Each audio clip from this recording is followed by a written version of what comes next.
مساء النور. واليوم بولبورونيس الإسبانية الشهيرة هنايا في الشمال اللي كتجي هشيشة كتذوب في الفم حسن من جاهز بألف مرة. فأول حاجة غادي ناخدو الزبدة اللي تكون نوعية ممتازة مع السكر كلاصي، غادي نخدمو مزيان مع بعضياتهم، وغادي نضيف اللوز اللي هو مقلي ومهرمش، وكنخدم الخليط مزيان حتى كيرجع معنا بوماك.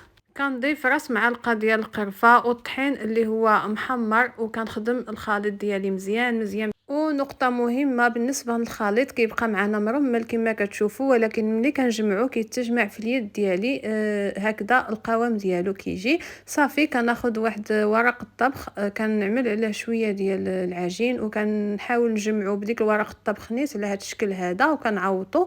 كناخد هاد القطاعة من الأحسن تكون فحال هيدا اللي كنقطع بها، وكنهز في نفس الوقت العجين كما شفتوا.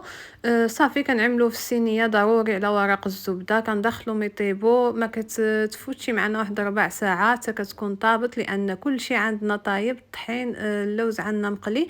وبعد ما كتبرد تماما كنرش عليها هكذا السكر كلاصي، وكنهزها بهذا الشكل هذا غير بشوية البنات، حيتاش هاد الحلوى هادي دغيا كتفرتت. صافي كنلويها في الكويغطاس على هاد الشكل هذا، وبالصحة والراحة. فعلا كتستحق التجربة، واخا كتعذب شوية في الخدمة، ولكن كتجي مذاق روعة.